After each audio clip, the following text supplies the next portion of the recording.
We have nothing of our own, and that literally, without exception, every single thing in our lives is from above. We're just the vessel to let it through, as we are here to serve with all of our heart, with all of our soul, and with all of our resources, meaning literally our time, our energy, and our money. This week's Parsha's Truma. Truma means a portion, roughly translated. It is something that comes from the language of hitromamut, of an exaltedness, and that all the portion that we have the opportunity to give it an exaltedness. Every crumb from the infinite, well, the infinite doesn't split because he is one. So for us to give the romamut, the exaltedness, to every single little event in our lives, to give it the reverence and the respect that it deserves, is something that illuminates us fully. And this is the freedom of us being co-creators and expanding our consciousness to be able to experience and be more aware moment to moment to see that exaltedness. Truma also, in practical language today, has to also do with tithing, to give one's trumot. Sometimes it's synonymous, to give one's portion. The reason we give 10% is because 1 out of 10 alludes to the top sphera on the tree of life, Keter. Keter is the crown, it's the superconscious, it is the absolutely transcendent place. And because it's totally untouchable, so to speak, so too we are expressing that by saying this 10% of my income is untouchable. It's the creators. The truth is, all of it's the creators, but we express that practically and logistically with the 10%, which is wondrous.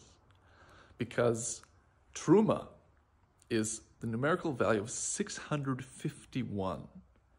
When we give of our Truma, when we express that the one and only is in charge, and really everything from him is exalted and is his, the reflection that we bring into the world is that of adding light, which is why 651 reflected is 156, which is the numerical value of Yosef. Yosef represents Yesod. Yesod is that place of connection, that place of righteousness, of truth, of light. And Yosef comes from the language of Osif, to add on to, meaning to add to the holiness, to add to the goodness, to add to the experience of the divine in our lives. So even though it feels like, as far as our ego is concerned, that we're taking away 10%, in truth, we are adding something that we cannot comprehend in terms of the goodness and the blessing that we're bringing both to ourselves and the collective as well, let alone the practical individual or community that we're helping by means of giving of that truma. May we all merit to give of ourselves, not just the literal 10% of our income, but also to give of ourselves, our energy, our time, our heart, our soul, so to speak, and that we can experience the bliss, the exaltedness, and the added blessing that is ready for us right here, right now. But according to the effort is the reward.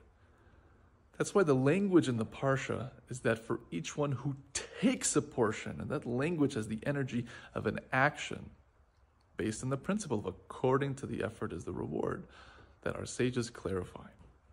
So it says every man, every ish is a stronger language of someone who controls and has a power over their inclinations. Because our egoistic inclination is that this is all mine, I worked for it, as opposed to nullifying and accepting that everything is from above. And therefore I will give exactly what I need and exactly what I am told to, and nullify myself before the will of the upper one. May we merit this speedily and soon, and add more and more light, and reveal it to the world, and connect to the Keter, to the crown itself, to Hashem. Please like, share, comment, and follow. Check out RebAdam.com for some wonderful free offers, and all the best.